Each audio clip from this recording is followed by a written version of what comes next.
Okay, I'm going to get started this morning by welcoming everyone. Welcome to Wat Tung. Nice to see all of you guys here this morning. Welcome to everyone online who's joining us as well.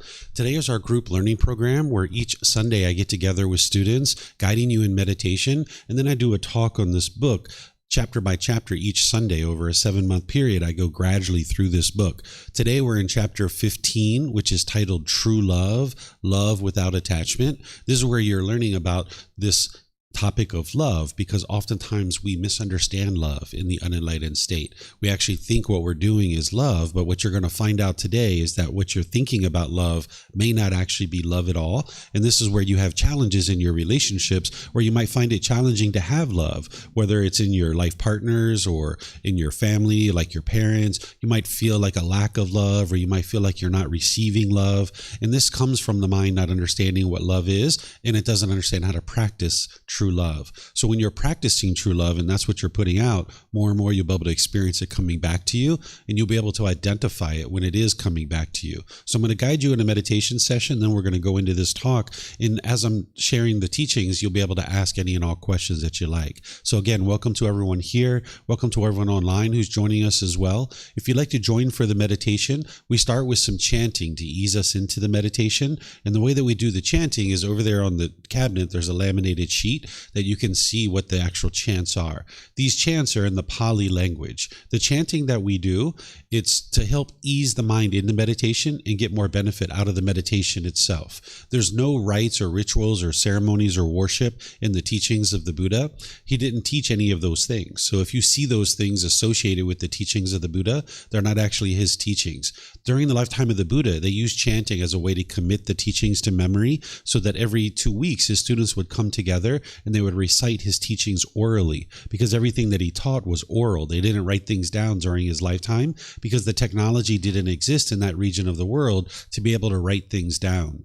So they use chanting just purely as a way to be able to remember the teachings. So because of this, you can see that there isn't anything mystical or magical with chanting. The origins of chanting has nothing to do with rites or rituals or ceremonies or worship. It was purely as a device to be able to help you remember the teachings and then be able to practice them and experience the results of having trained the mind.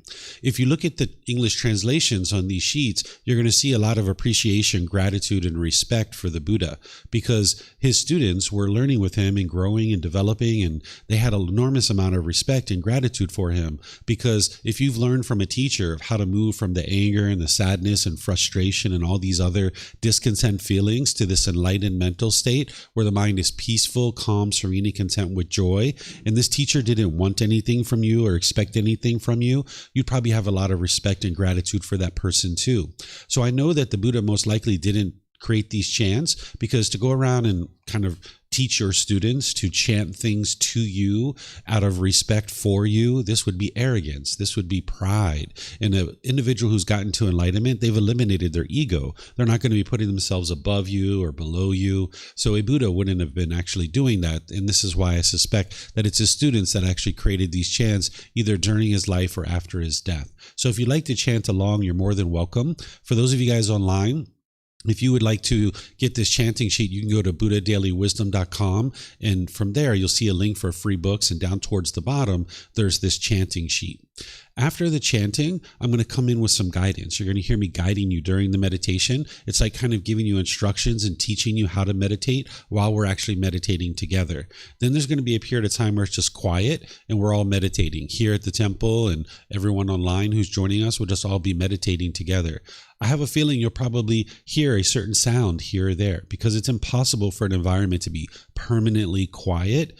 If your mind craves permanent quietness while you're meditating, when you hear a sound, you'll be frustrated, you'll be annoyed. This is your mind causing that itself, because it has this craving for permanence, wanting the environment to be permanently quiet. So I suspect you'll hear a car go by, you might hear some birds chirping, you might hear the dogs barking. Who knows what you might hear as we're actually meditating? But during that period of time where it's quiet, just understand it's not going to be completely quiet. And as long as your mind doesn't have a craving for permanent quietness, you can be completely peaceful and joyful regardless of what is or isn't happening. So then we're going to come out of the meditation with some more chanting. And that's where we'll start today's class today. And I'll share with you guys the topic of true love, love without attachment. In terms of your body positioning for meditation, the Buddha taught 4 positions. He taught seated, lying, standing, and walking. And there's these different positions that you would use at different times as you're growing your practice. You're going to need these as a tool belt to really help you, because you're not going to be able to be in the same position permanently. But because students are oftentimes just learning when they come here, I'll share with you some guidance on the seated position to kind of help give you some suggestions of how to be even more comfortable than you might be already. So in terms of the sitting position, you need to find whatever is comfortable for you. What I'm going to share with you is just guidance that you might consider. If you're on the floor, you might have some cushions under your rear. This is going to help soften your seat. So you can have as many cushions as you like to help make that a little bit softer. Some people like to put their legs together in the cross leg position, but you would like to do this just gently, just kind of lightly crossing your legs. Whereas if they were real tight, it could impede the circulation and it could cause pain in the lower body. The hands and the arms, the Buddha put his right hand over his left with his thumbs together, and he put this into his lap. If you would like to do this, this is an option for you, but it's not that everyone needs to do it exactly the same way, because this isn't actually possible. Some people like to put their palms on their thighs or their knees, their palms up. Some people rest their hands comfortably in their lap. So you find whatever's comfortable for you. Even the legs, some people like to put those off the mat, which gets your hips up in the air and it lessens the angle at the hips, the knees, and the ankles. So there's not just one way to sit. You need to find whatever's comfortable for you. And that includes anybody who's maybe in a chair or on a sofa or a bench or in a wheelchair, anything like this. You can find whatever's comfortable for you. Some options you might consider is putting your feet flat on the floor or lightly crossed at the ankles. But you can see me, I'm in a chair with my legs crossed. So this is an option for you as well. And then same thing with your hands and arms, just put them wherever you're comfortable. In terms of the upper body, it's helpful if your upper body is erect. If you have the sternum up and the shoulders back, this will help keep the mind attentive and alert during the meditation, because this is a dedicated, active, purposeful training session where you're eliminating certain unwholesome qualities from the mind and you're cultivating certain wholesome qualities in the mind. And you would like your mind to be attentive and alert during this so you can actively train the mind. So by having the sternum up and the shoulders back, it helps the mind stay attentive and alert. Whereas if you were slouched, the mind could be dull or lethargic. But if you are real rigid, the mind could be overactive or uptight. So you'd like the upper body to be in the middle so they can be attentive and alert. And it helps you with breathing too, because it'll help you to breathe in through the nose and out through the nose by having your sternum up and your shoulders back. So again, I'm going to ease us into the meditation with some chanting, which you guys are welcome to join in on. And then I'm going to come back in with some guidance to help you during the meditation.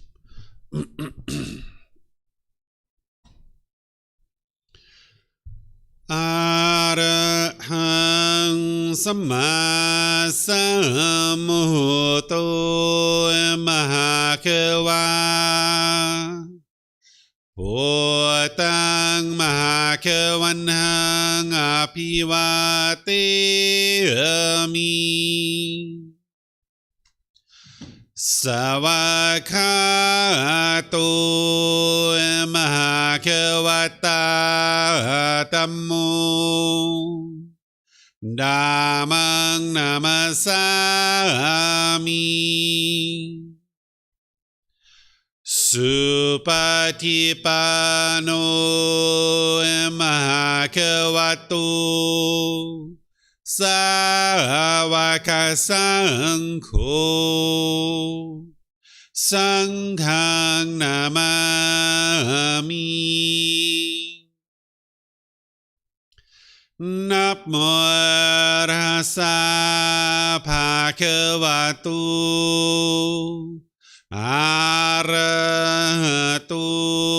Samma Sambuddhassa Namo Rasa Bhagavato Arahato Samma Sambuddhassa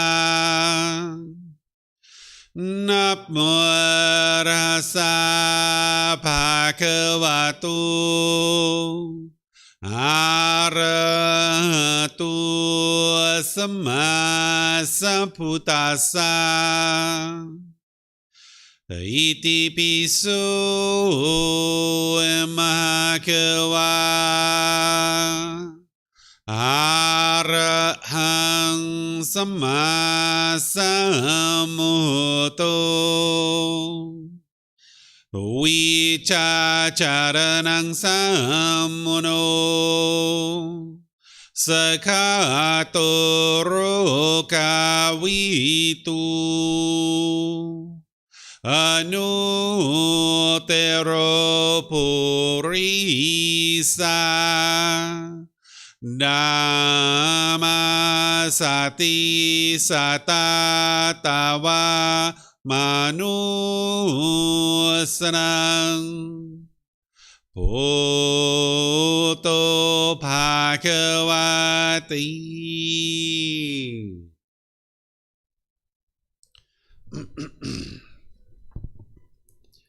Okay, with the lower body and hands and arms comfortable,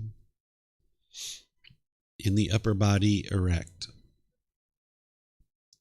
just close the eyes and start breathing in through the nose and out through the nose. Here you're just looking to establish the breath. A nice, natural, steady, consistent breath. Not forced or controlled, just a gradual inhale through the nose, experiencing the full breath. And then whenever you're ready, exhale out through the nose. Breathing in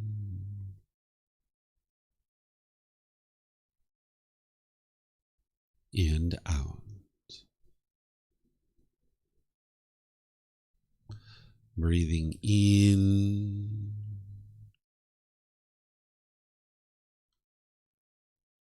and out. Your breath may not match up with the guidance that I'm providing, and that's okay. This is your practice. I'm just here for guidance. You can use this voice as a reminder that whenever you get to the next inhale, breathe in gradually through the nose, developing a nice, natural, steady, consistent breath. And then whenever you're ready, exhale out through the nose, experiencing the full breath. Breathing in and out. Breathing in and out.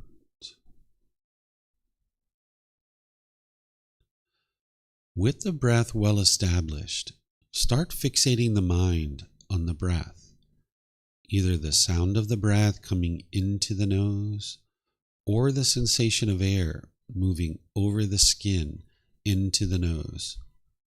The breath is the present moment. Fixate the mind on the breath, the present moment. Breathing in and out.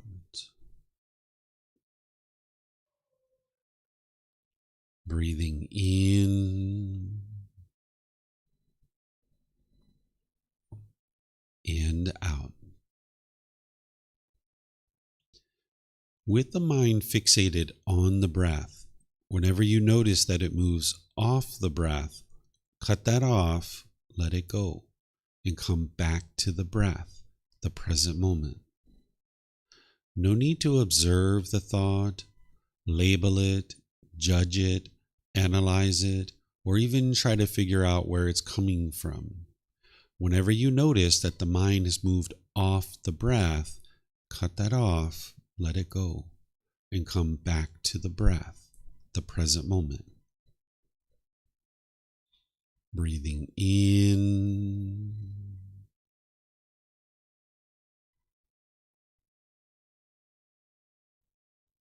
and out.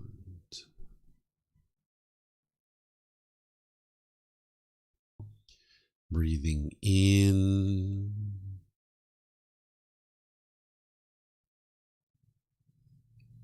and out.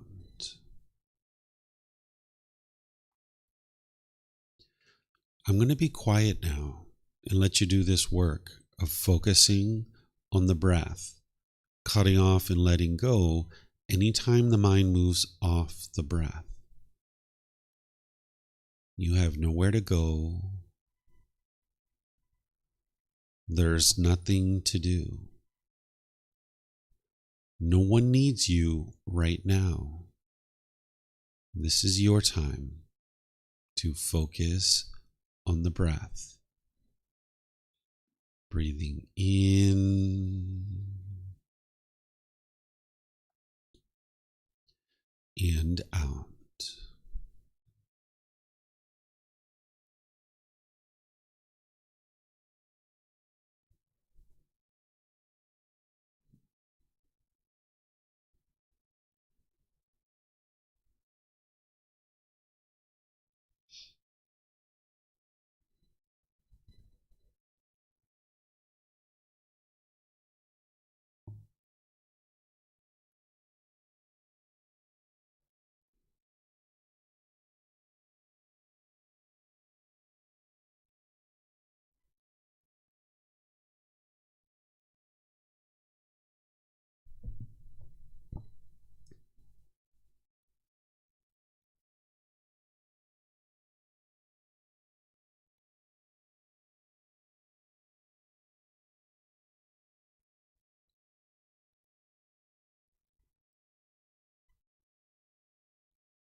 อะระหังสัมมาสัมพุทโธมหาเขวา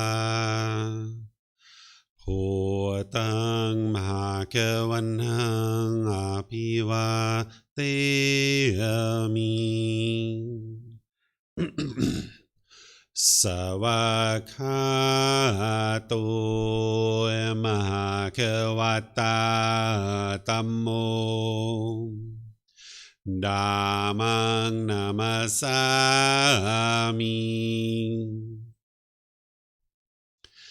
สุปฏิปันโนมหาเขวัตโตสาวกสังโฆสังฆังนามามิ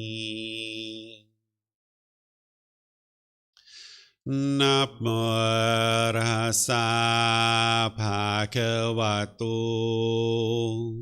อะระหะโตสัมมาสัมพุทธัสสะนะโมตัสสะภะคะวะโตอะระหะโตสัมมาสัมพุทธัสสะนะโมตัสสะภะคะวะโตอะระหะโตสัมมาสัมพุทธัสสะอิติปิโสมหาเขวาอะระหังสัมมาสัมพุทโธวิจาจารนังสัมมุโนสคาโตโรกาวิตุอนุเตโรปุริสาดัมมาสติสัตตาตาวามนุสนังโพโตภาควาติ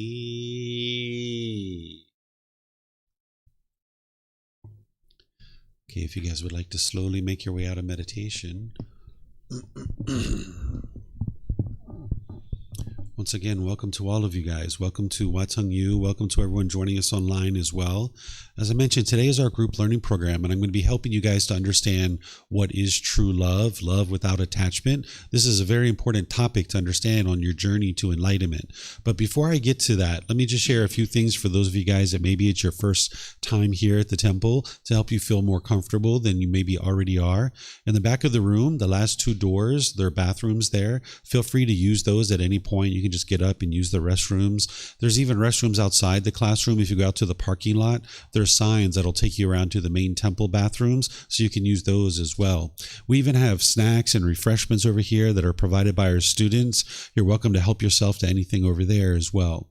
And then as we go throughout our talk this morning, you guys are welcome to ask any and all questions you like, whether you're here at the temple or you're online.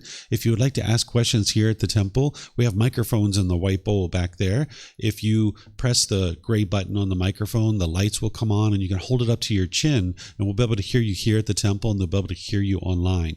You can actually take these microphones back with you wherever you're sitting, because you might have more than one question or someone around you might have a question, and you can just share the microphone. And then when you're done, if you could turn the microphone off, that way we won't get feedback through the speaker system. And then for those of you guys that are online, if you're in Facebook, YouTube, or Zoom and you would like to ask questions, just put that into the comment section. We'll be able to see that here at the temple. And for those of you guys that are in Zoom, you can electronically raise your hand, unmute your microphone, and then we'll be able to hear you here at the temple, and we'll be able to hear you through the live stream to be able to ask your question. So this topic of true love, love without attachment, it's a topic that you're going to need to know in order to make your way to enlightenment. First, what enlightenment is where the mind is peaceful, calm, serene, and content with joy. This is a permanent mental state that you can attain in this life. By the time you get to enlightenment, you will no longer experience any anger, sadness, frustration.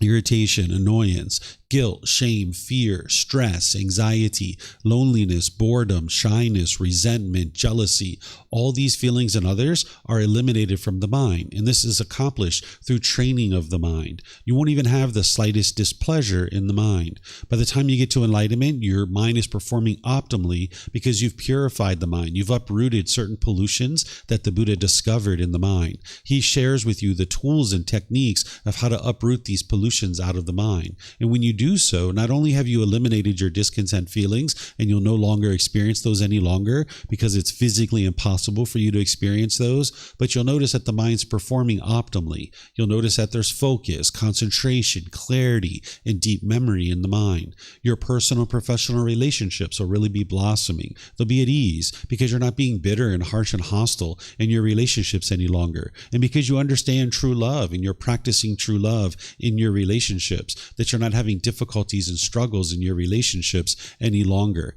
You're even at the point where you don't even experience a bad mood, that it's physically impossible for an enlightened being to actually experience a bad mood.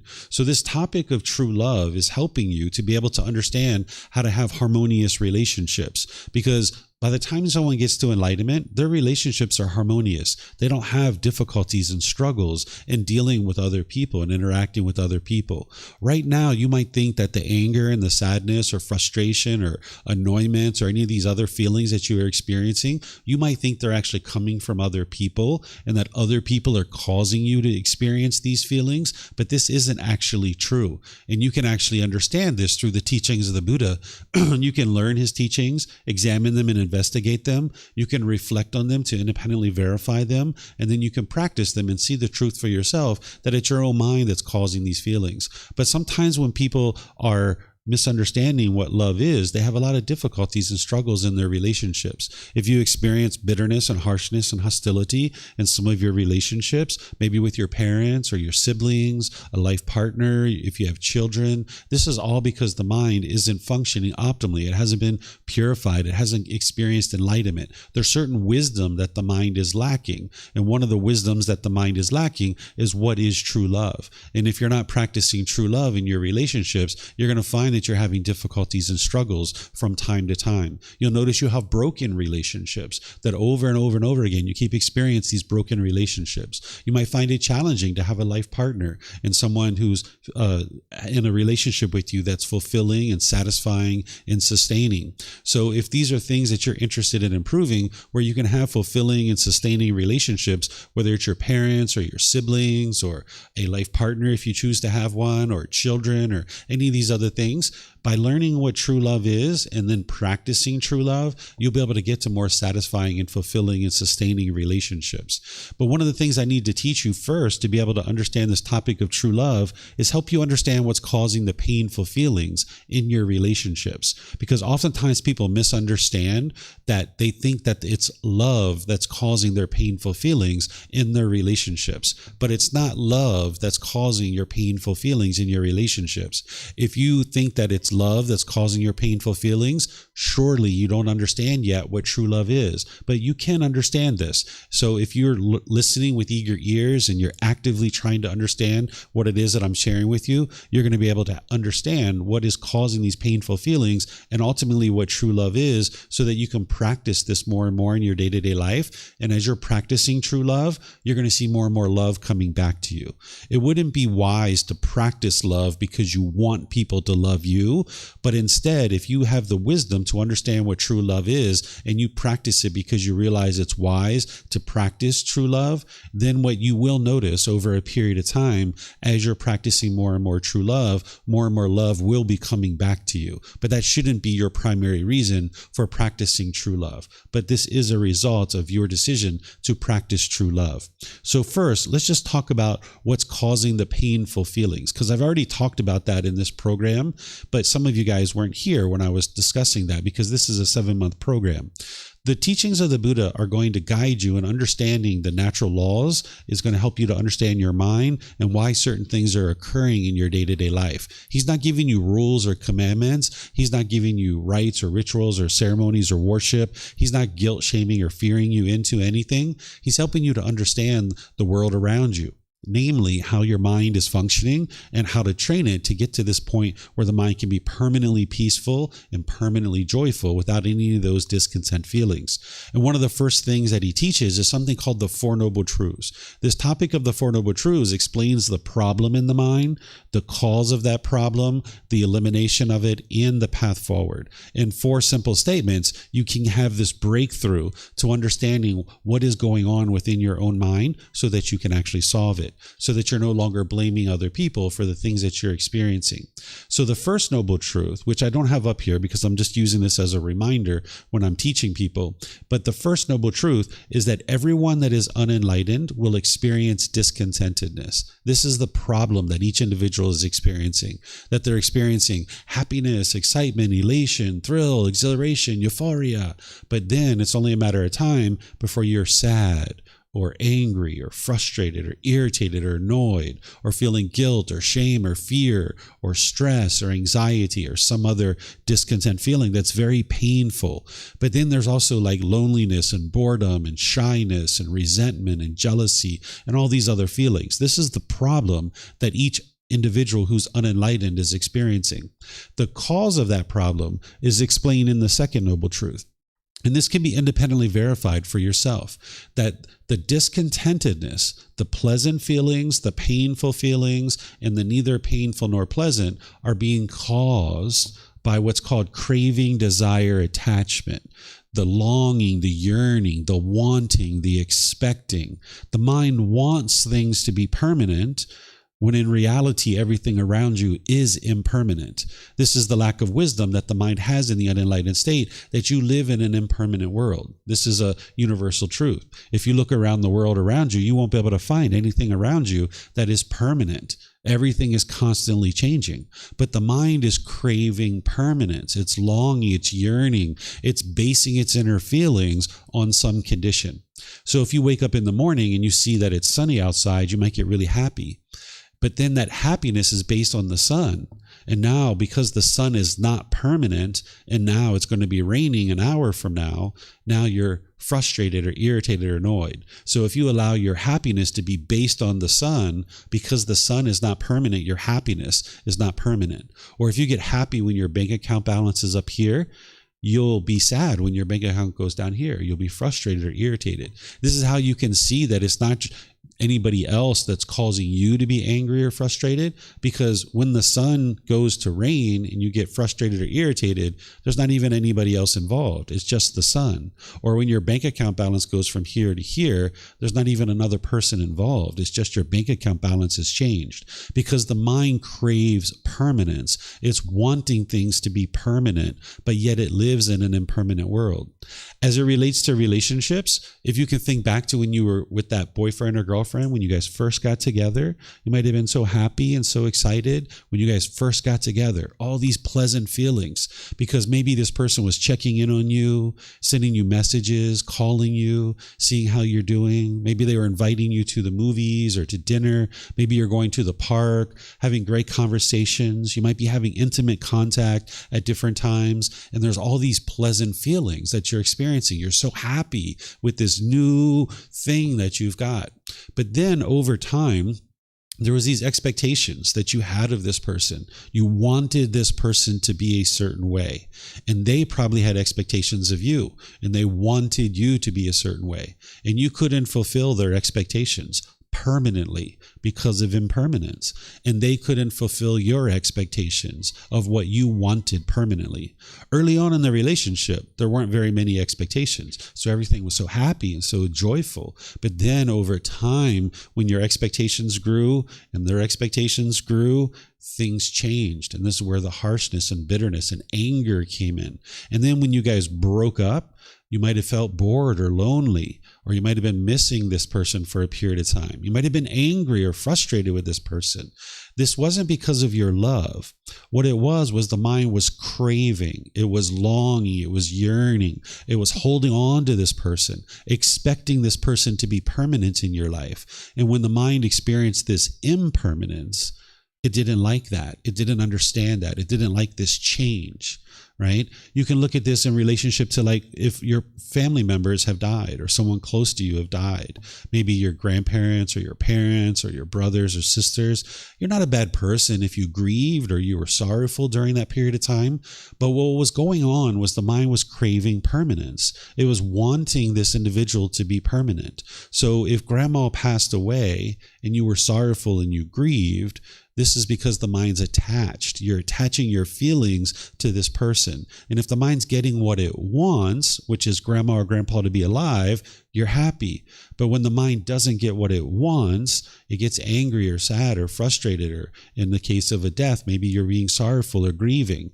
It's not because of the love that's causing that. What it is the mind's holding on and craving for this person to be permanent in your life. And in reality, everyone around us is impermanent. Because grandma and grandpa were born, they had to die, just like us, right? Because we were born, we have to die. Because we arise, we change, and we fade away. We are all impermanent, every single one of us. But the mind, with its craving, desire, attachment, wanting things to be permanent, lacking the wisdom that you live in an impermanent world, you will crave permanence. The mind wants grandma and grandpa to be permanent. Or if you think back to like a wedding that you might have went to, you might have been at a wedding where your brothers or sisters or your friends were getting married, and you might have been grieving or sorrowful at the wedding, or maybe other people were, right? This isn't the love. What this is this wedding, this ceremony represents impermanence. It represents change. This person is going off into the world with somebody else other than you. And the mind is holding on to brother and sister. And it's like, that's my brother. How dare you take my brother away, right? Like, how dare you take my sister away, right? The mind is struggling with this impermanence. Or if you could think back to when you got dropped off at university, or maybe all the way back to grade school, where your parents dropped you off at school, you might have been crying and grieving during that period of time. Or if you have kids and you've seen that happen when you first dropped them off at school, this was the mind holding on to mom and dad and wanting them to be permanent. It wasn't the love, because you still loved them. It's just that the mind was holding on and craving permanence. So what's happening in the unenlightened state is there's these cravings, these desires, these attachments, this longing, this yearning. And if the mind gets what it wants, it gets happy and excited. It gets pleasant feelings. But if it doesn't get what it wants, it gets painful feelings. And now, because the mind doesn't understand the second noble truth, and that it's your own mind that's causing these feelings, you will tend to attribute those painful feelings to something external. You will think this person is causing you to be angry. And what you'll typically do is you'll push people away, or you'll push the situation away. This is called aversion. You might have pushed people out of your life, like your friends or your family or other people like that, coworkers. You might have pushed them away, thinking that was going to solve your problem. But you can see that didn't solve the problem, because you still get angry, you still get annoyed, you still get frustrated. It didn't solve your problem, right? So if you push people away with aversion, you're just breaking relationships and not really actually truly solving your problem. Or the second thing you might do is you might become unskillful through your intentions, your speech, and your actions. You might be grumpy and irritable. You might be bitter and hostile and harsh towards this person, almost feeling justified in your anger through your intentions, your speech, and your actions towards this person. And the mind is almost trying to fear this other being into doing things your way. It's kind of like an animal growling and roaring at another animal, trying to fear them into doing things your way. Because the mind's trying to get those cravings fulfilled. It thinks if I can just get things my way, then everything will be perfect. So the mind's being bitter and harsh and hostile. It's being unskillful, trying to get this other person to do things your way. Or you might be putting your expectations on people and trying to control people and trying to force people to do things your way. And in these scenarios, you can't live harmoniously with all people. This is why relationships end, because we end up pushing people away with this aversion, or you're bitter, harsh, and hostile towards people, and they choose to leave out of your life because they're not interested in being around that bitterness and hostility. Or we put our expectations on people in the unenlightened state, trying to force them and control them to do things our way. And now they feel pressured and they don't want to be in that relationship. So they leave out of that relationship. So this is craving, desire, attachment that's causing this. But as long as you don't understand that it's your own mind that's causing these feelings, you will firmly believe that it's other people causing you to be discontent. And you'll continue to push people away, be bitter, harsh, and hostile, and put your expectations on people. And you'll see your relationships just keep ending over and over and over again. But there is a better way to do this. And it starts with you understanding what's actually causing these feelings. So don't believe what I have to share with you here about the second noble truth. You're going to need to independently verify this for yourself. You need to be able to see the wisdom. Don't just listen to what I have to say and believe what I have to share. Instead, look at it yourself. Look at a recent situation where you've been angry or frustrated or irritated or annoyed or some other discontent feeling. It might have been this morning, it might have been yesterday, it might have been last week. Look at that situation with these fresh eyes. What was it that you wanted? And if you would have got what you wanted, you would have been happy or excited or elated. You would have had some pleasant feeling. But because you didn't get what you wanted, you experienced the painful feelings, the anger, the sadness, the frustration, the irritation, the annoyance, or some other painful feeling. You can look at this yourself and you can independently verify it. And where you have trouble, let me know because I will help you. Right? I've had students tell me before, they're like, David, hold on a second. I went to work the other day and my house looked immaculate. It looked beautiful. And I was at work for like 8 or 10 hours. And I came home and my wife had her craft project all over the house. And the house was a wreck. And I walked in and I got frustrated. How did my mind cause my own frustration? I wasn't even there. She's the one who messed up the house. Didn't she cause me to be frustrated? And I was like, nope, sure didn't. Your mind went to work with an expectation, with a craving, with a wanting this house to look a certain way permanently. And when you went to work, you expected the house to look that way when you came home. But this house can't look any particular way permanently. It's impossible. Because of the universal truth of impermanence, it's going to look different from time to time. But if your mind craves permanence and you're wanting the house to look a certain way permanently, when you see that impermanence, your mind's not going to like it. Right? You're going to have difficulties and struggles. So one of the ways to say that the mind is craving permanence is to say that the mind does not like impermanence. Right? Like the mind is uncomfortable with impermanence. So if you look at your life, when you're experiencing change, you'll see that those are some of the most challenging times in your life. Even if you chose that change to happen. If you choose to move to a new job, or you choose to move locations, or you have some other change, like your relationships start changing, this is the time that you struggle and have the most difficulties because your mind doesn't like change. That's what the unenlightened mind is experiencing, that it's craving this permanence, wanting things to be permanent. And it's so important that you understand where these painful feelings are coming from, because when you're experiencing painful feelings in your relationships, if you think it's love that's causing that, you might push relationships away. You might say, I am never having another boyfriend again. I am never having another girlfriend again. There's no way I'm getting married ever again. There's just no way, right? The mind thinks that that's going to solve the problem. That if I push this situation away, or I push these situation away, this is going to solve the problem. But that doesn't solve the problem. And this is where you might be struggling in your relationships and finding that they're unsatisfying, unfulfilling, and you might have difficulties having long-term sustaining relationships. But when you come to understand that the cause of this problem is craving, desire, attachment, and it's within your own mind, then what the Buddha helps you to be able to see is that you can actually solve this problem. Because your mind is actually the thing that's causing these feelings, you can actually solve it through training the mind. And now you can get to a point where you have satisfying and fulfilling and sustaining relationships. But it's going to need you to be able to choose to do the work. You're going to need to be able to cultivate wisdom. You're going to need to learn how to train your mind. You're going to need to practice these teachings within your relationships and slowly get better and better. You're not going to be able to listen to this talk and walk outside and instantly have perfect relationships. It's going to be gradual training, gradual practice, and gradual progress. And it starts with intellectually understanding the things that I'm going to share with you today. So if you start to understand that it's your own mind that's causing these feelings, then the third noble truth, the Buddha is explaining to you that the elimination of discontentedness is possible by eliminating craving, desire, attachment. If the cause of these discontent feelings is craving, desire, attachment, if you eliminate the cause, you will eliminate the effect. So if you're looking to get rid of your anger and your sadness and your frustration and all these other discontent feelings, you just eliminate the cause and you will eliminate the effect.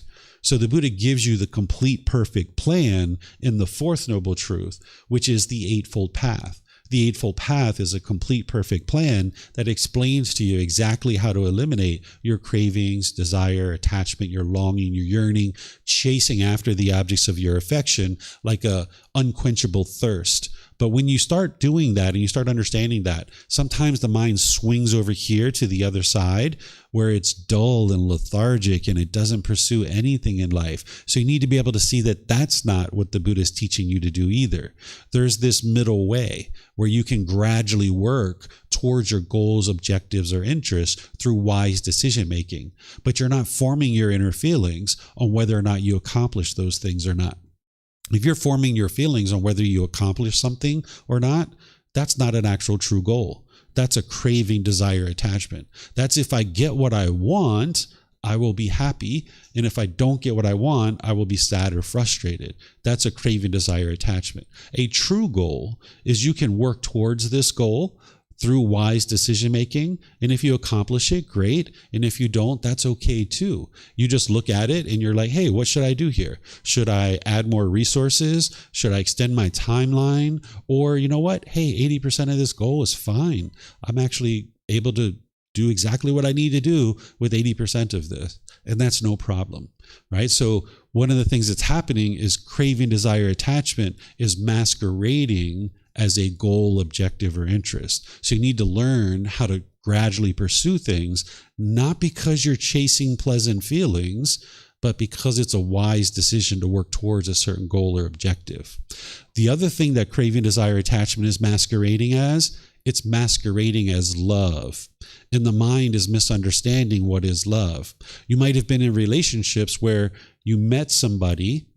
You might have been physically attracted to them. Maybe they're handsome. Maybe they're beautiful, right? You might have been attracted to them financially. Maybe they've got a certain amount of money, right? And it's like, wow, I can get that money. Wow, that's going to be really nice. Or maybe they have a certain social status or a certain job or certain material possessions that you were attracted to. And now you spend time with this person. You get to know them. They're meeting your expectations. They're doing the things you want them to do. And now you say to them, I've fallen in love with you. And they say, I've fallen in love with you too. Oh, now we're in love, right? We're all in love. And now we're having this, we're in love. And now we go through a period of time where our expectations grow and grow and grow. And next thing you know, we say, I've fallen out of love with you. We need to break up. We need to end our relationship. I've lost my passion. I no longer love you anymore, right? And now you guys break up. And now you're angry or sad or frustrated or something like this. Well, this isn't love. It doesn't mean that there isn't love in there, but that isn't love. When you come to understand what love is, you'll understand that you can't fall in love and you can't fall out of love. It's just not possible.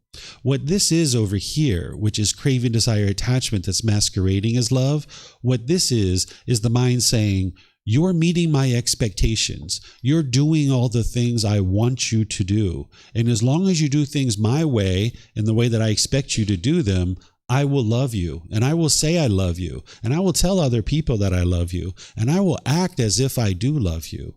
But as time goes on, when you're not doing what I want you to do anymore, when you're not meeting my expectations, all bets are off. I don't love you anymore. This isn't love. This is selfishness. This is the mind saying, if you do things my way, I'm going to treat you as if I love you. But when you stop doing things my way, I don't love you anymore. I can't be with you anymore because you're not doing things my way. Right? This is craving, desire, attachment. What the mind says in the unenlightened state with its lack of wisdom is it says, I love you. Therefore, I want you to be with me because you make me happy. Right? This might be what you're used to. I love you. Therefore, I want you to be with me because you make me happy. This is craving, desire, attachment. This is, when you're with me, I am happy. But when you're away from me, I can't be happy anymore.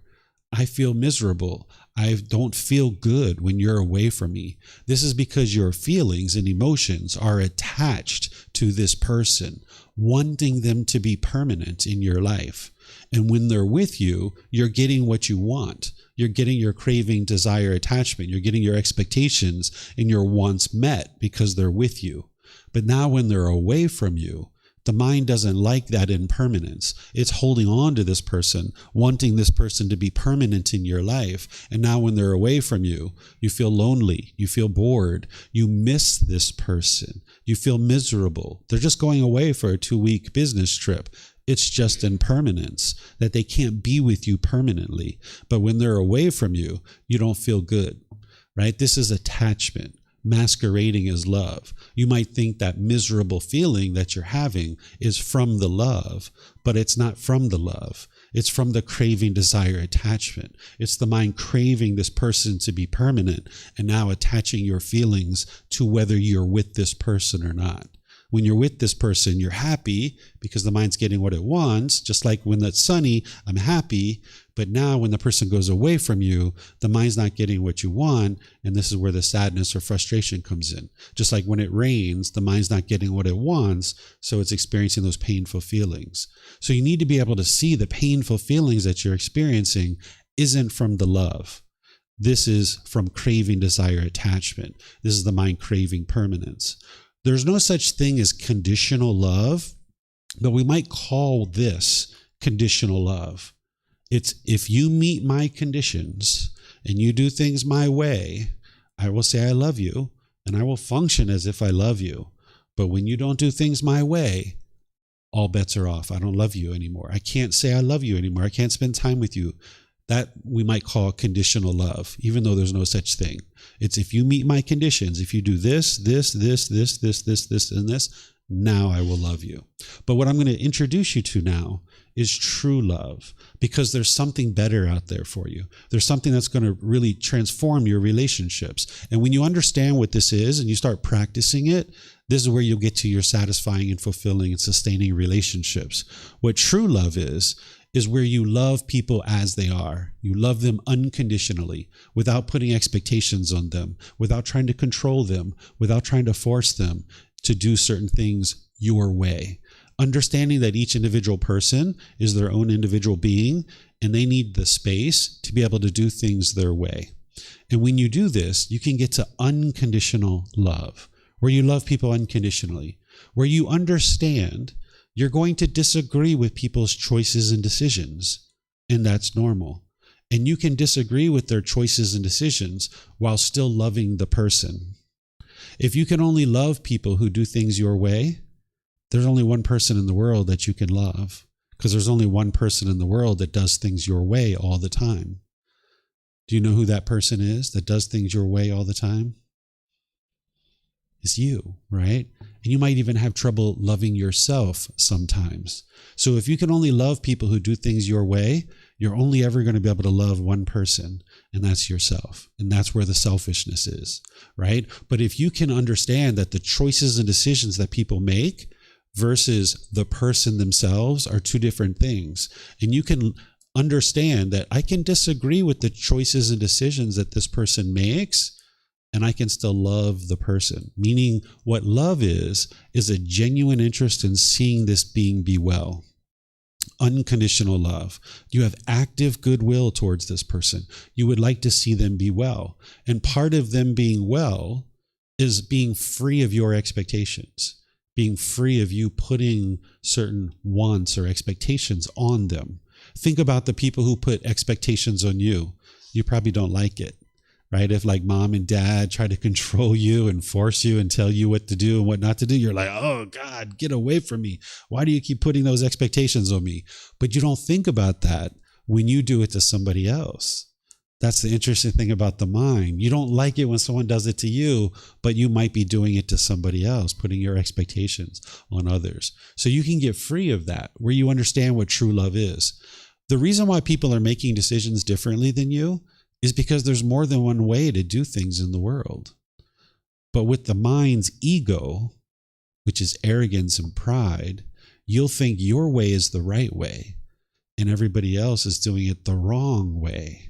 And if they do it my way, it's the right way. And if they do it their way, it's the wrong way. And now because they're doing it their way, I can't love this person.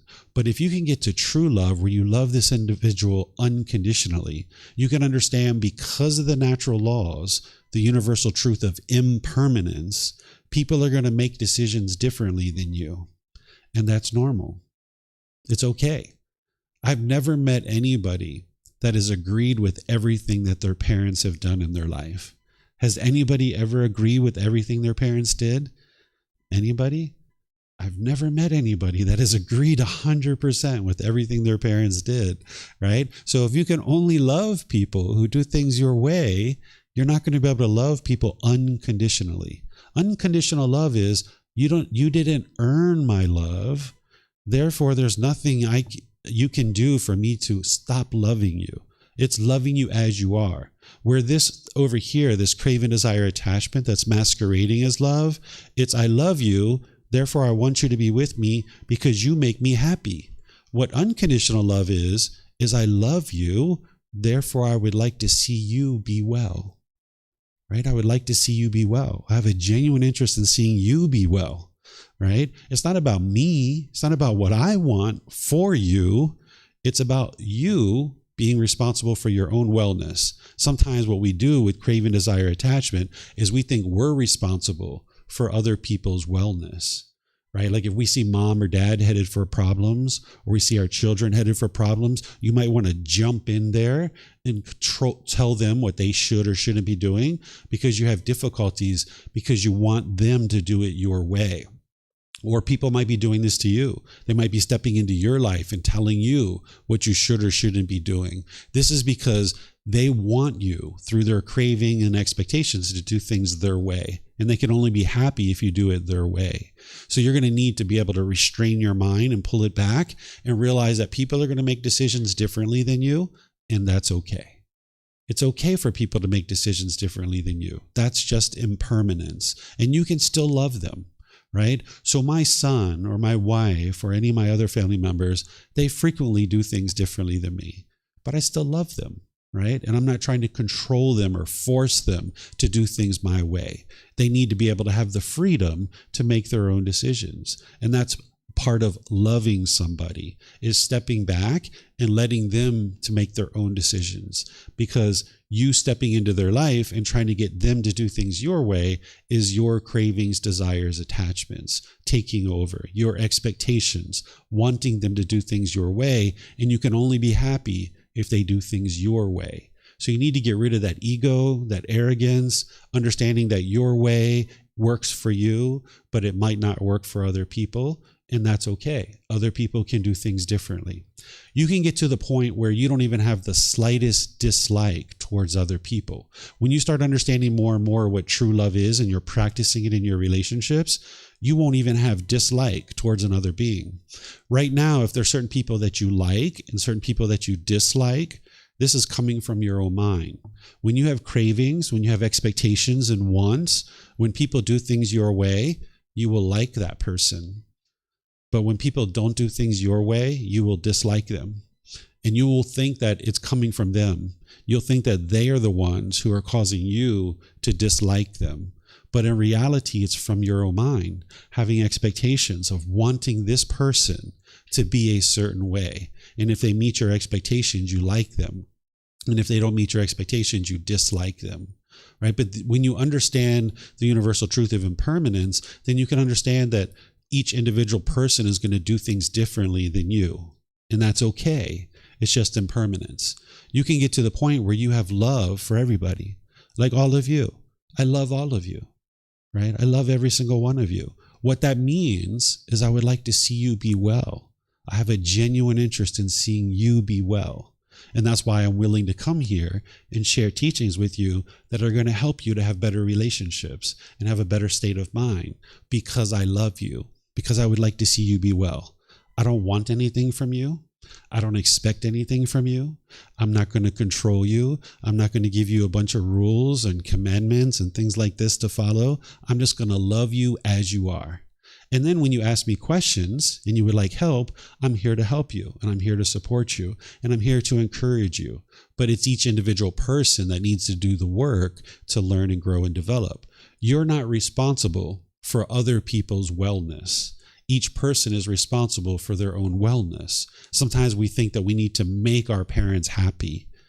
Well, that's conditional happiness. If you're doing something to make your parents happy, that means when you do that thing, they will be happy. And when you don't do that thing, they're going to be angry or sad or frustrated. That's their craving, desire, attachment. Each person is responsible for their own happiness, right? And you can't get to happiness, permanent happiness, through external things. If the mind is chasing after external things and trying to be happy, you can only be happy when you have that thing.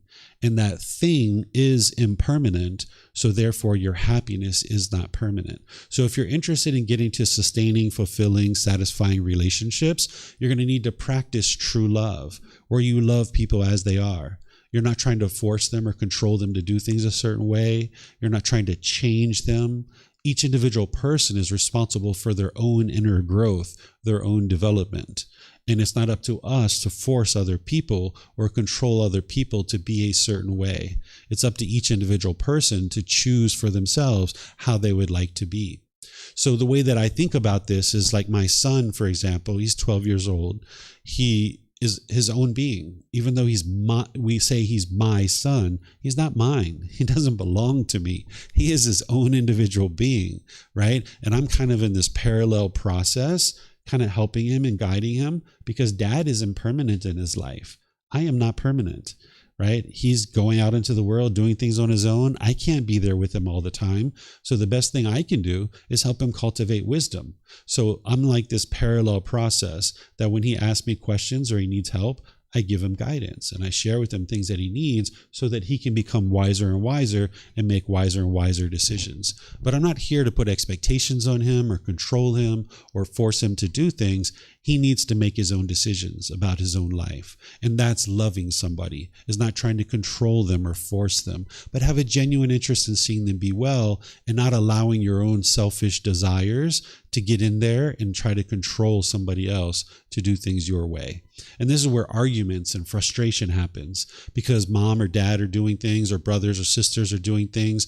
And when we step in and try to control them or force them to do things our way, now there's arguments and fights because each other is fighting over what one person should do or what they shouldn't do.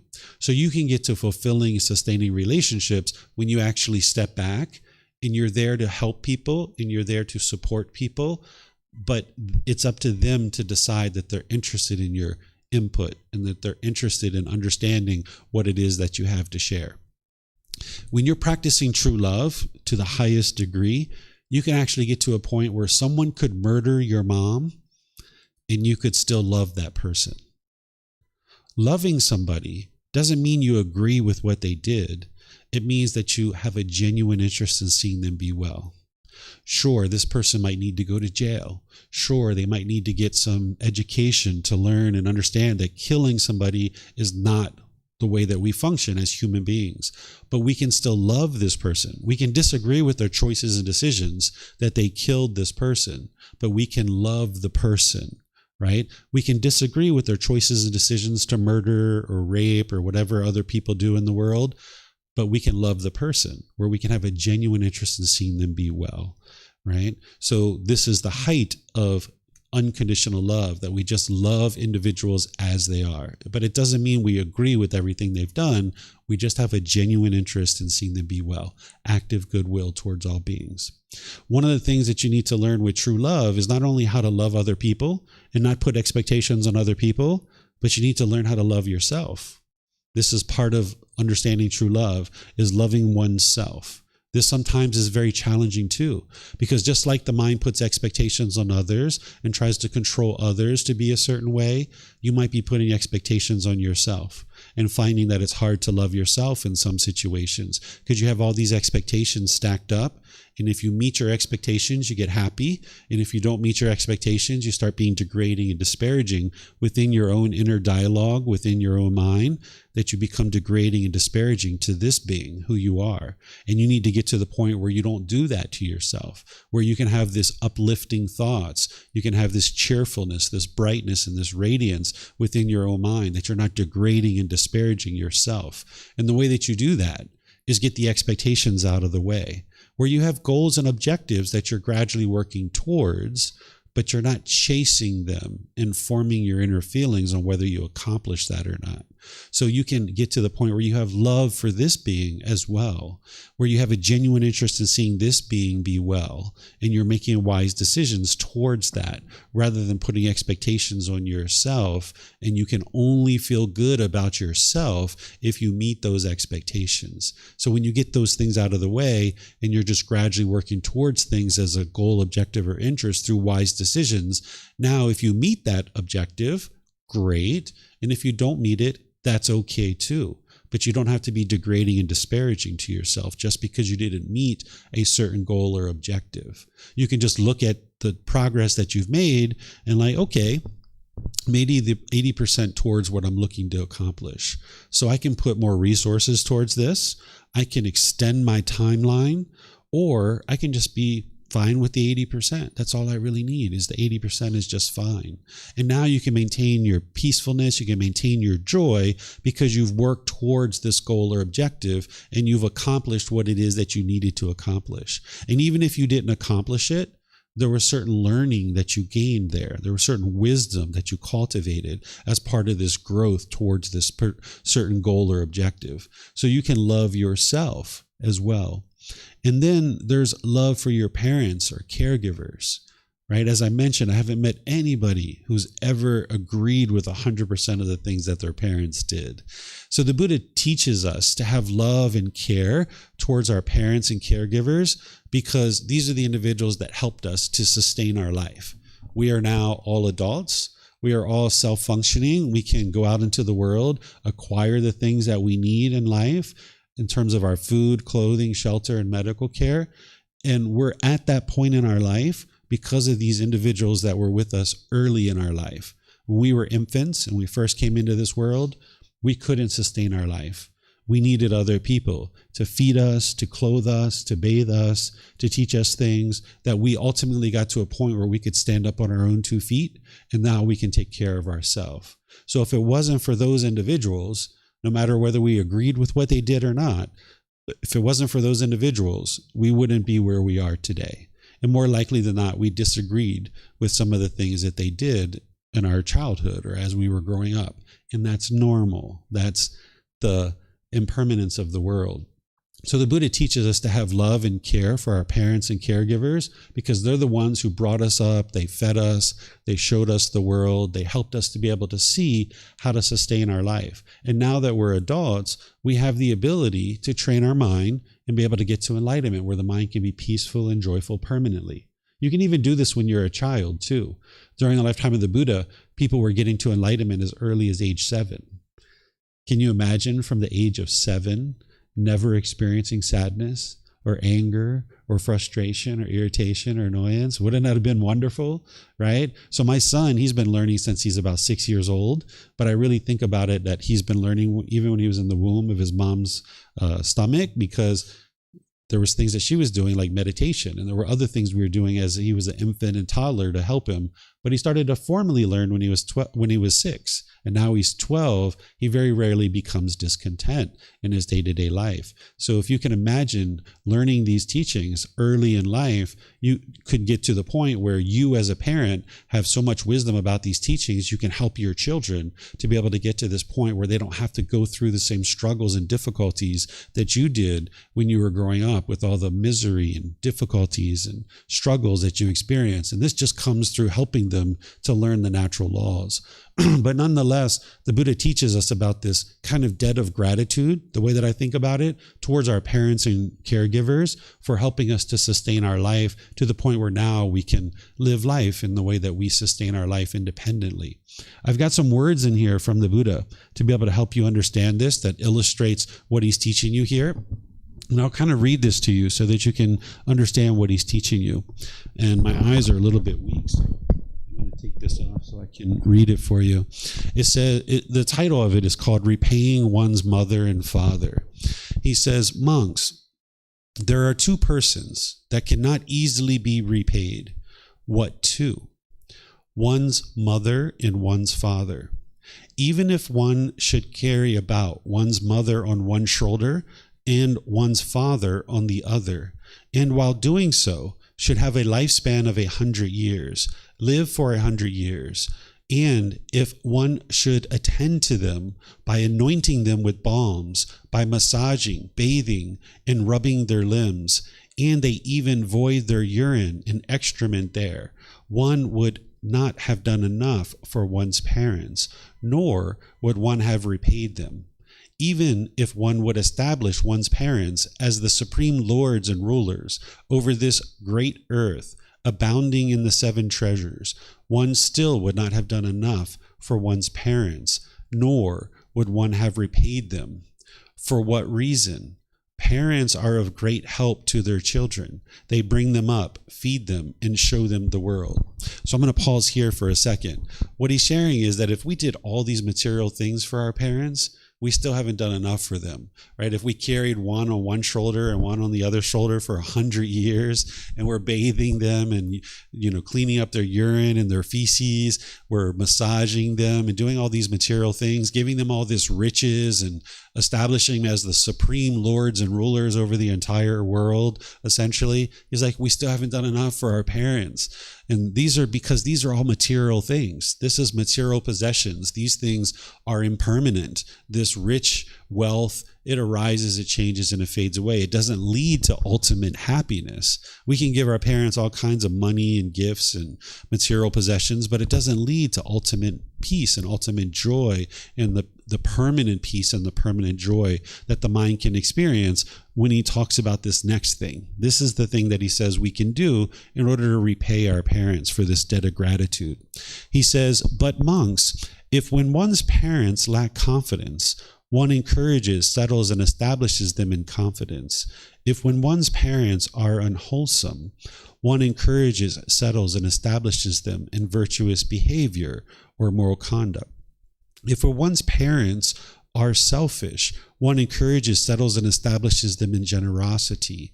If when one's parents are unwise, one encourages, settles, and establishes them in wisdom. In such a way, one has done enough for one's parents, repaid them, done more than enough for them. So what the Buddha is talking about here is helping our parents to understand the teachings that lead to enlightenment. When you're learning and growing on this path to enlightenment, there's no part of this path that is about going out into the world and convincing other people to do anything at all. This entire path is all about your own inner growth, your own inner development. That's what the path is all about. It's not about convincing other people to do anything whatsoever. But these people that have helped us in life to sustain our life and get to the point where we are now, if you're learning teachings that are helpful for you, and you'll be able to see as you're learning and practicing these teachings, that they improve the condition of your mind and they improve the condition of your life. There's no doubt that this is what's going to happen. If you study these teachings close enough, slowly but surely, you're applying these techniques, you're going to see the condition of your mind and your life gradually improving. And as you see that, you're going to have wisdom that your parents don't necessarily have. And the Buddha is saying, hey, in this situation, it would be helpful for you to then help your parents to be able to learn these things. So when he's talking about establishing your parents in confidence, what he's talking about is confidence in the teachings and in him as a teacher so that they can understand these teachings and be able to make their way to this peace and this joy that is the enlightened mental state. When he talks about establishing them in virtuous behavior or moral conduct, what he's talking about is like if you see your parents doing unwise things, that there's ways to kind of politely help them to be able to learn another way to do things. I'll give you an example of this.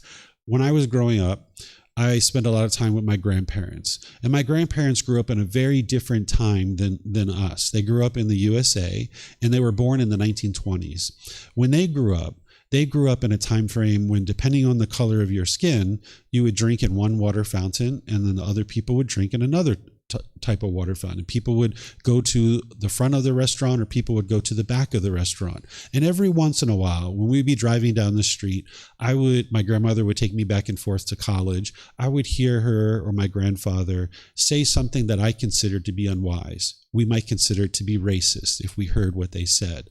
And I would hear them say these things, and I would say, Grandma, why do you think that way? Everybody's human being. We don't need to think of other people in this way. Right now, I would kind of like talk with her a little bit. And then as we would talk and we would have conversation in the car, oftentimes she'd be like, you know what, you're right, David. I shouldn't say those kinds of things. And slowly but surely, she started changing her mind in the way that she started thinking about people around her, particularly when she started having mixed race grandchildren or great grandchildren, right? So like my son is half Thai and half Caucasian. My sister's children are half Caucasian, half African American. So she started to see her great grandchildren starting to be of mixed race, and that really helped them as well. But they grew up in a different time. Their mind was conditioned to think a certain way, and the people around them were thinking that way too, so their mind kind of conformed to that. But then when I heard these things, as the Buddha says, that they were functioning with this unwholesomeness, I started to help them to understand more virtuous behavior. But I had to do that in a very humble way, in a very respectful way, right? I couldn't just be like, Grandma, why do you talk about people like that? That's wrong, blah, blah, blah, right? Like that wouldn't have helped, right? So I just politely kind of talked with my grandmother and I was like, why do you think this way? These are human beings just like us. There's no different. There's just a difference in the color of the skin, and we can love all people. And slowly but surely, her mind changed and she could see that for herself. And then she got to the point where she loves all beings as well, right? So you can do this with your family, not just about these types of things, but say your father drinks alcohol or your uncle drinks alcohol, or say there's someone in your family that's gambling or something like this, and you think that they will heed your advice. There's ways to slowly help them and kind of guide them and humbly do this, but you need to be very skillful when you're doing this, not putting your expectations on them, not trying to control them, but kind of humbly helping them to see a certain aspect of life that they're not necessarily seeing. And then understand that they might not do things your way. So, because when I first started talking to my grandparents about this, I was about 17 years old. I didn't see them completely change and do things differently until I was maybe in my 30s, right? So it took them some time to gradually start understanding and gradually start being different. So I didn't have an expectation. I loved them regardless. I had this genuine interest in seeing them be well, but nonetheless, I was there to humbly help them and be able to help them see a different way of life. The Buddha talks about here that when we see our parents or caregivers be selfish, we can establish them in generosity. Selfishness is what occurs when you have craving, desire, attachment in your mind. You'll tend to hold on to things very tightly and you'll be selfish, right? And that craving, desire, attachment is what's causing your discontent feelings. That's what's causing your anger and your sadness and your frustration. So when you're selfish and you're holding on to your time, effort, energy, and resources, you will experience more difficulties and struggles in your day-to-day life. But when you learn to live open-handedly and you're joyful in giving and sharing with others, then you'll notice that your mind tends to learn how to let go. The breathing mindfulness meditation and other teachings that the Buddha shares is there to help you train your mind to let go, but also there's generosity. So where you see your parents and caregivers being selfish, you might encourage them to be generous. So there were times like with my grandmother, they have a certain amount of money and I would see that she would be generous with that. Or maybe if she wasn't generous, I might have suggested to her to be generous in one way or another, right? So you can encourage them to be generous. And then when the Buddha says here that when they're unwise, we help to settle them in wisdom. That's learning the natural laws. That's learning these teachings that are going to help them to grow and develop. But again, you need to be able to do this in a humble way, because that's the way we truly can repay our parents and caregivers for giving us this gift of life, of being able to come into this world with the opportunity to now get to enlightenment, is that we can repay them by us, if we've cultivated wisdom that they don't have, is to help them to cultivate that wisdom. And this is what the Buddha is sharing that would be wise for us to do. But you are going to need to focus on developing wisdom yourself first before you can help somebody else. And then in terms of a life partner, you're going to need to learn, if you choose to have a life partner, how to love this person unconditionally. This is one of the big challenges, is the people that are closest to you, those are probably the relationships you struggle in the most. Your parents, your siblings, your life partner, if you have children, people that you're really, really close to, those are probably the relationships you struggle in the most. When you go out with your friends and other people like this, you might have a great old time. You guys maybe don't get angry or frustrated with each other. And this is why you might think that the actual problem is your parents. Right? I grew up, I had a lot of resentment from my mom all the way through my childhood for things that were going on in my childhood. Even into my early adulthood, I had all this anger and hostility towards my mom. When we got together, it was only a matter of time before fireworks went off in our relationship, right? Because I had all this bitterness and hostility, and I really wanted mom to change. I kept wanting mom to change so badly, but she never changed until I changed. I had to change first. As long as I was sitting back wanting mom to change, our relationship never got better. But when I started implementing change in my life and I started learning and practicing the teachings of the Buddha, that's where my mind changed, and I started functioning around mom very differently.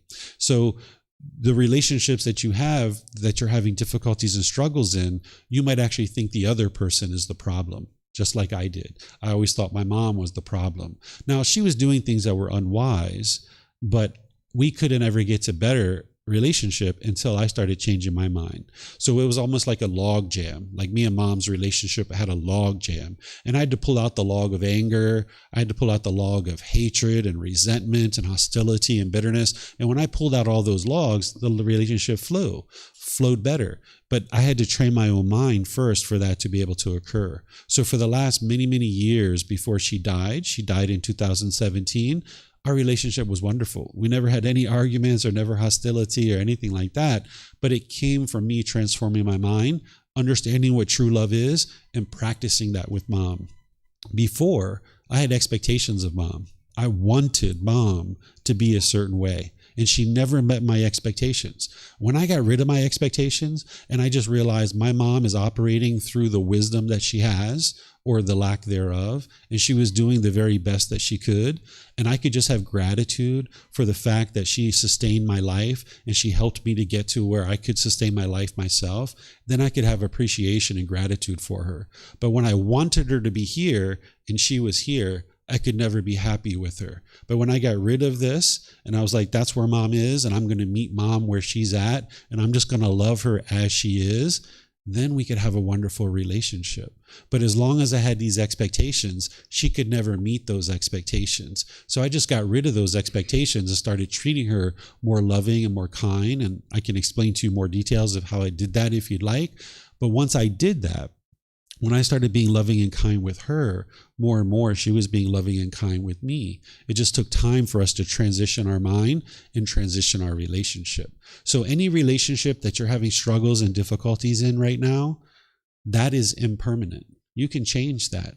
You can completely transform your mind and your life and your relationships. It's just going to take time for you to cultivate the wisdom of how to do that, train your mind, and then do things better in your relationships. And it's going to be gradual training, gradual practice, and gradual progress. It's not going to be instantaneous. It took me multiple years to get to the point where me and mom could be better in our relationship. It took me multiple years to be better in my relationship with my wife and all these things. And now I'm at the point where I don't have any difficulties or struggles in any relationships whatsoever. There's no bitterness, there's no hostility, there's none of those kinds of things. But it all started with me training my own mind, and understanding true love is a big part of that. Understanding that you can love people as they are, unconditionally, right? And this is more of what you would probably like people to do with you, because you're not perfect. You're an imperfect being. And if people have wants and expectations of you, and they can only love you if you do things their way, you're not going to like that. So if you stop doing that with other people and you just love people as they are, then what you'll find is more and more people will do that with you. But as long as you have expectations in your mind and you can only love people that meet your expectations, then people are going to do that with you too. Because whatever you put out, that's what's going to come back to you. So the more that you understand true love is a genuine interest in seeing all beings be well, active goodwill towards all beings. And you practice this more and more with each person around you. As you do this for an extended period of time, multiple months, multiple years, more and more, you're going to see lots of love coming back to you, where people love you unconditionally, and you'll see it very clearly. There was a lady here one time a few years ago that listened to this talk, and she came up to me after class and she said, "David, I think I've made a horrible mistake." I said, "Oh yeah, what's that?" She said, "I just broke up with my boyfriend. I think he was practicing true love with me and I didn't even know it." I said, "Really? What happened?" She said, "Every time I would like to go somewhere and I'd like to do something, I would invite him, and sometimes he wouldn't come and sometimes he would come. And when he didn't come with me, I thought he didn't love me, and I broke up with him because he didn't come with me," right? Where in reality, what was only happening was impermanence. It was just that sometimes he was interested in coming and sometimes he wasn't. It didn't mean that he didn't love her. In fact, he was practicing true love. He was like, you go and you go have fun and you enjoy yourself. And when you come back, we'll spend time together. We'll have a great time together. And she thought that he didn't love her because he wouldn't meet her expectations, which is she wanted him to come with her. I used to do some of this too. I used to go to my wife and I would say, "Hey, honey, there's this great new movie out in the movie theater. I want you to come with me to the movies. Let's go to the movies." She's like, "No, I don't want to go." I'm like, "Oh, come on, you party pooper. Let's go. Come on, let's go to the movies." She's like, "No, I don't want to go." I'm like, "Oh, come on. You got to go to the movies. Let's go. It's this new movie, blah, blah, blah, blah, blah." And then finally, sometimes she would relent and she would say, "Okay, I'll come with you."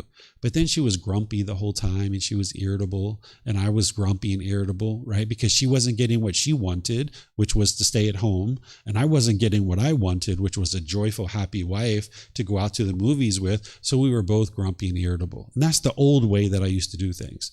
Where now I understand, I go to my wife and I'll say, "Hey, honey, me and your son would like to take you on a date.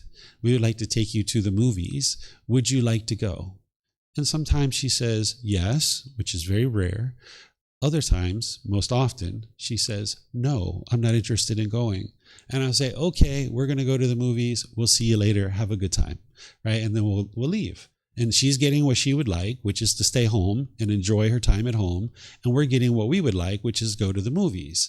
Right? So if we can only be happy when people do things our way, our feelings are attached. We're attached to them. We're craving, right? But when we don't put our expectations on others, now we can all live harmoniously with each other. So this is what you would like to do more and more in your relationships, is you invite people to do things with you, or you encourage people. And then when they say no, that's okay, right? And you can just step away from that. So true love is to love someone as they are, free of your expectations and free of controlling somebody to do things your way, and understanding that each person is responsible for their own wellness, and your role is just to be there and love them as they are.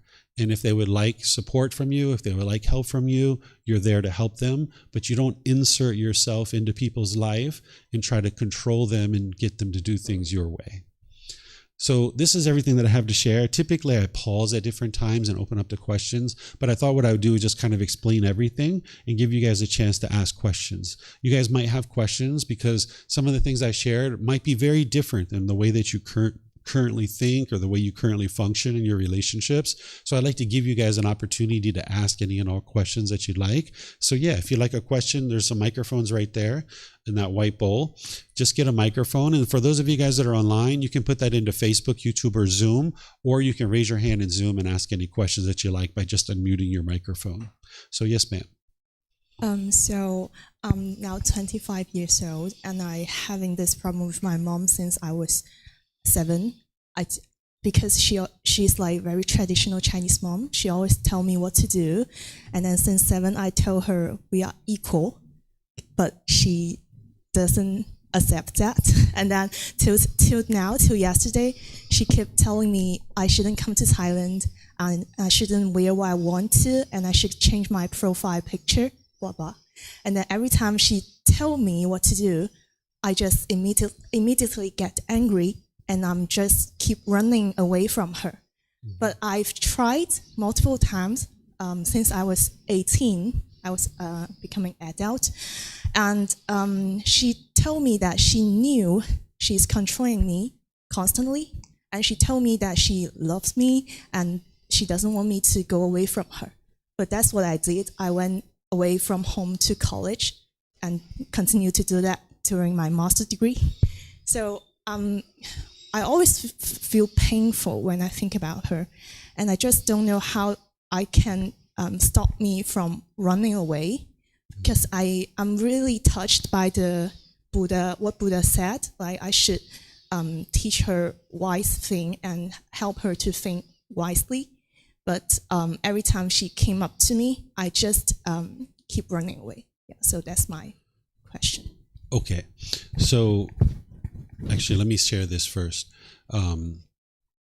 If you haven't already figured this out, your mom is attached to you, right? This is normal, that people will oftentimes be attached to their children or the children to the parents, but you can get to a point where you don't have attachment towards your mom, and your mom can get to the point where she's not attached to you. But each person needs to decide for themselves that they're going to train their mind to be able to do that. Because if you listen to the love songs that we have in the world, it's nothing but attachment.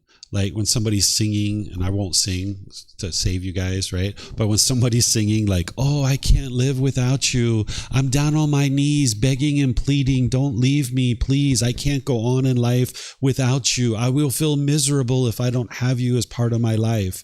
This is craving, desire, attachment. Perhaps you guys can see that now, where before you might have thought this was love, right? This is the mind like, oh my gosh, I can't go on in life without you. Oh gosh, this is attachment. So the mind can do this in a child relationship, because remember, we were all inside of our mom's body, right? Like we were part of their body. When we came out, this is like, there's a real hold on their child. Women oftentimes are very attached to their children, but fathers can be attached to their children too, just as much potentially, or sometimes even more than the mom. So it's normal for this to occur, but we can get to the point where we don't have attachment, but we still love each other. We still spend time with each other and we still enjoy being with each other. But the way to be able to do that is each individual person needs to train their own mind, right? So what I was going to do is back up here, because this program is multiple months long, but there's things that I taught all the way back here. There we go, right here. It's called the Eightfold Path. This is the core central teaching that you're going to need to learn. Like I can't say anything to you in 3 minutes that's going to change your relationship with your mom. The one thing that I can share with you is you need to learn more. You need to train your mind more. You need to learn the Eightfold Path. And when you do this, that's what's going to ultimately transform your mind and transform your relationship.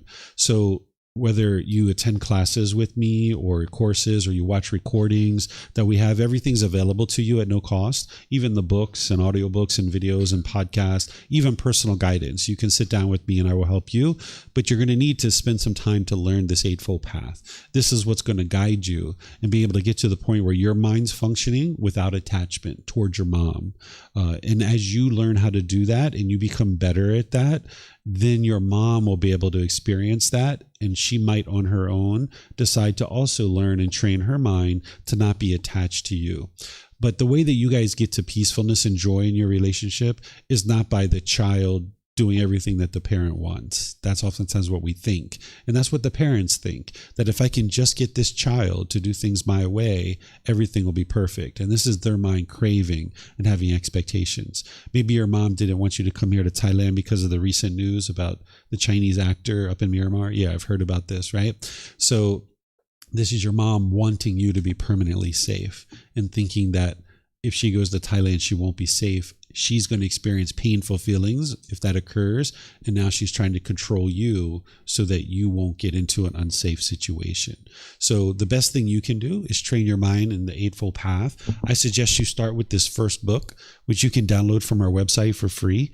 You can take it and go print it. You can get printed versions here by just reimbursing us for the printing cost. Or if you have access to Amazon, you can get it on Amazon.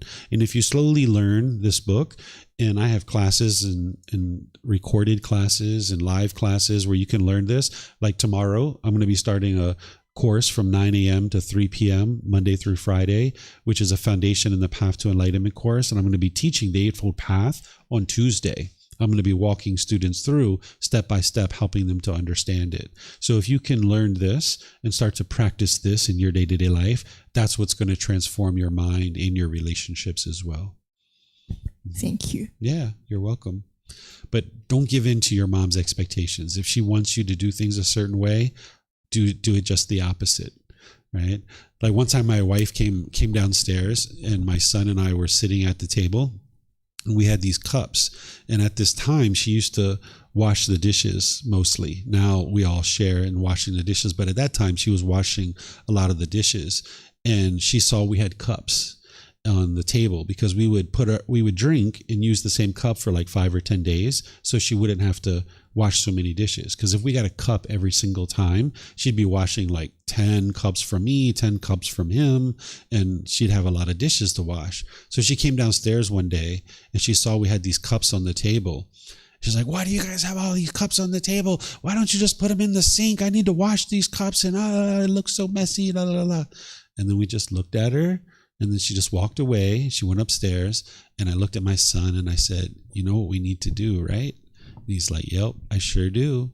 And I was like, all right, let's do it. So we went and we got every single cup in the house and we put them all over the place. We put them on the TV, on the table, on the floor, on the sofa. We had like 30 cups all over the house. It was like a landmines all over the place. And then about an hour or two later, my wife comes downstairs. And she comes down and she looks. You can see her mind like rewiring itself. And she was like, and she just walked away. And we never heard about the cups ever again, right? It worked. Whereas if we would have just heeded to her, like if we would have been fearful, like, oh my goodness, mommy's angry, let's put the cups away, that would be like the worst thing we could do. Because now she learns that whenever she's bitter and harsh and hostile, she can do that with us. And now we will just heave to her demands. And now this is a very turbulent relationship. It's almost like an abusive relationship, right? Where when we did just the opposite, her mind could see, I can't control these people and I'm not going to be able to control these people. I need to control my own emotions. I need to control my own mind. I need to get rid of my craving, desire, attachment. So that's what we were doing for her, is we were creating an environment where she had the opportunity to eliminate her craving, desire, attachment. And then when she let it go, now she doesn't say anything about the cups anymore. So when your mom's trying to control you and force you to do things her way, it's usually best to do just the opposite. And she's going to get angry sometimes, but you're not causing that anger. It's her own mind that's causing it. But if you just give in to her demands, then she's just going to keep putting more demands on you, more expectations. I learned this very early in life. When I was about 17 years old, my family came to me and they said, you're spending entirely too much time with your guy friends. You should go get a girlfriend. Because I was spending a lot of time with my guy friends. And I thought about it for a few months and I was like, all right, I want to go get a girlfriend.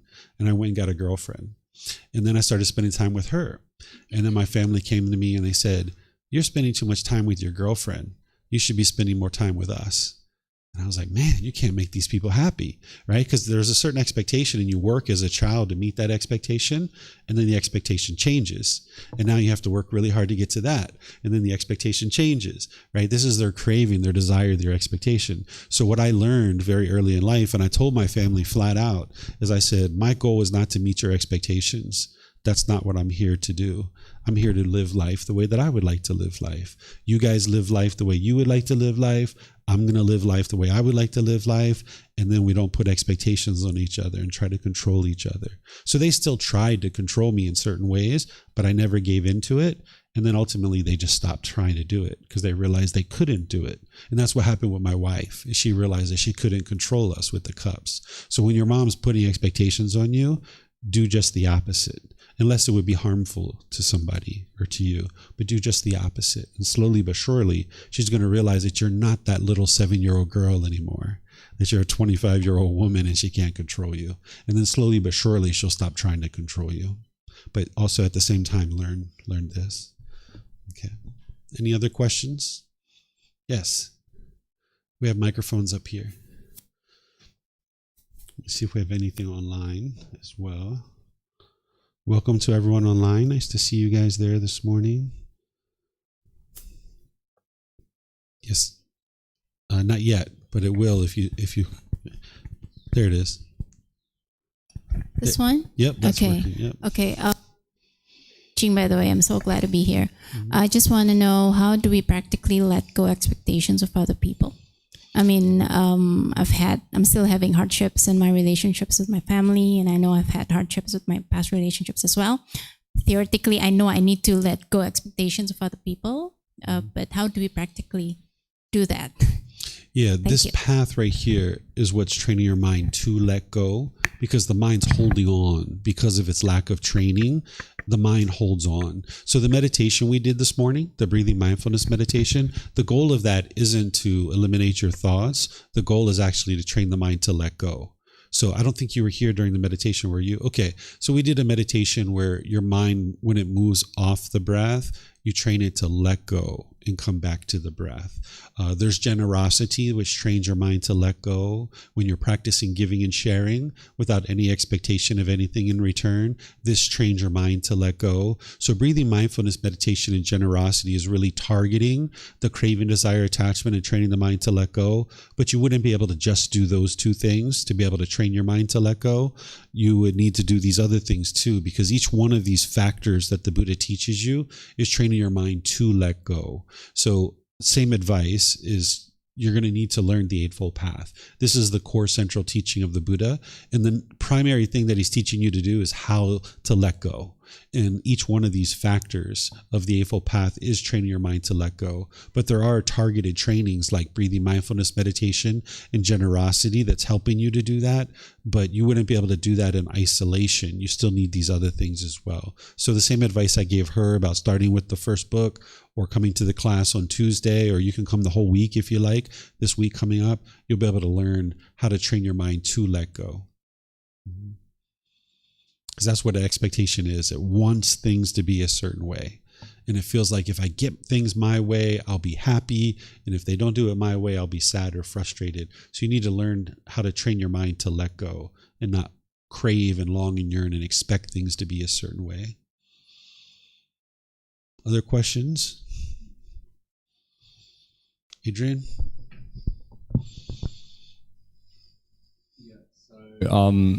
If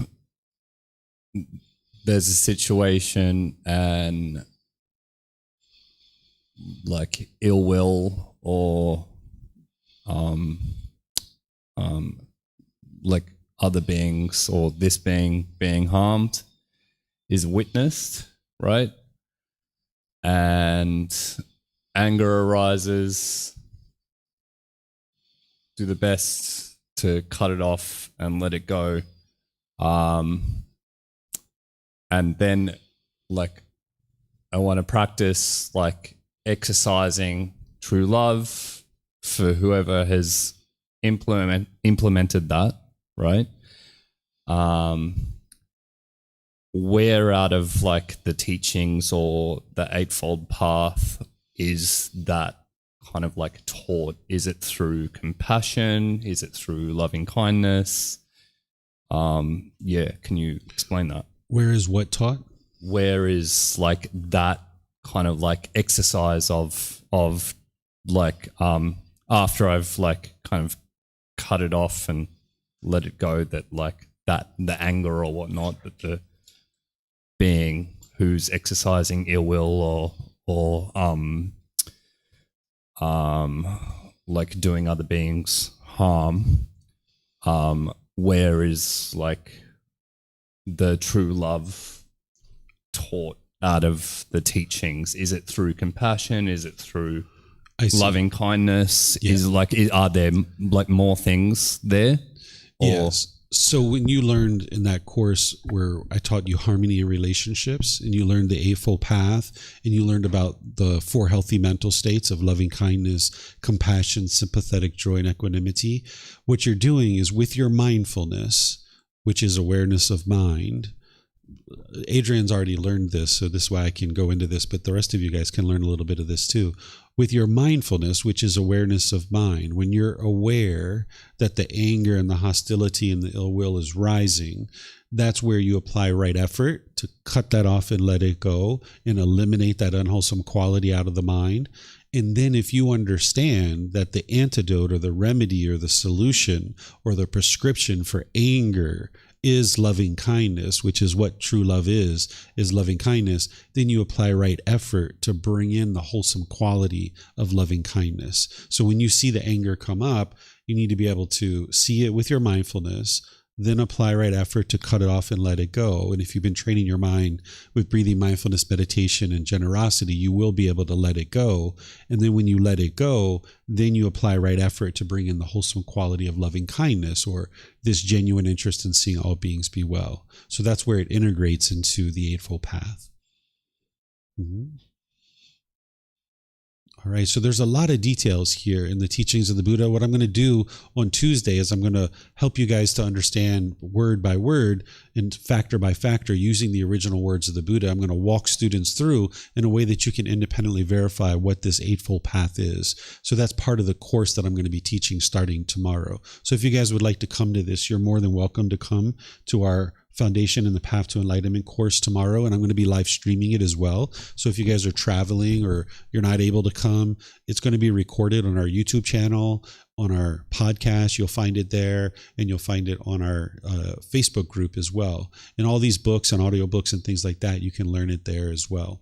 So what I'm going to do is just end class here by thanking all of you guys for joining. Thank you for your questions. Thank you for your interest to learn and grow and develop on the path, because by you doing this inner work and this inner growth and this inner development, this is the very best thing you could ever do for yourself, for those close to you, and for all of humanity. Because to continue to be unwise means to go out into the world and you're maybe inadvertently harming individuals without even realizing that that's what you're doing. But to do this inner work and grow and develop to become a more loving and kind and warm and gentle person, it's pretty challenging.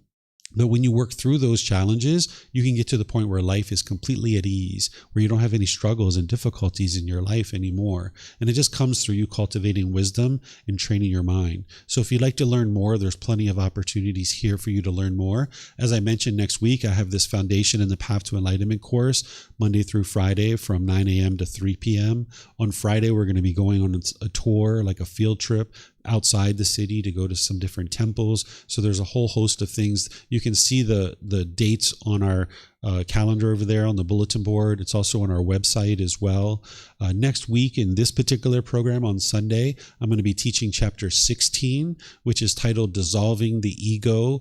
Ego serves no purpose. This is where you're going to learn about what the ego is and how to actually eliminate it out of the mind. Because as long as there's ego in the mind, people will not appreciate that. You're going to see that people are going to push you aside. Because essentially what the ego is it's this pride, this arrogance, this boastfulness, this putting yourself above others or below others, measuring and comparing people, thinking that you're above them or below them.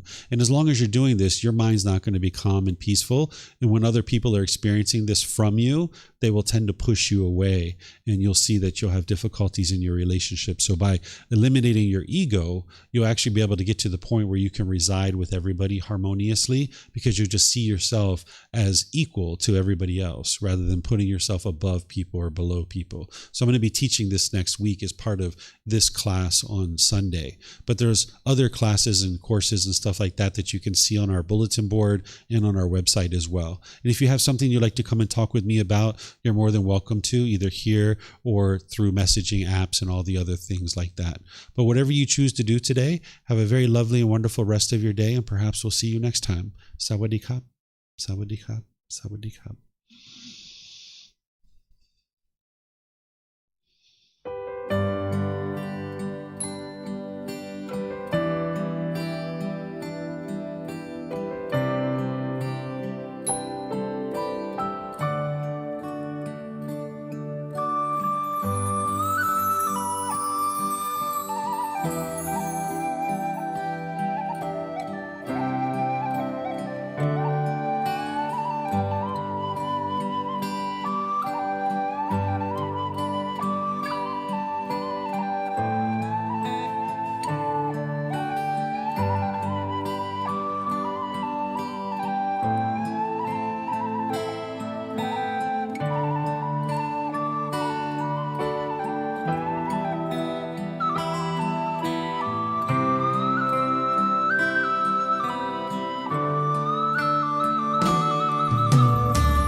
thank you again for watching. Enjoy your meditation.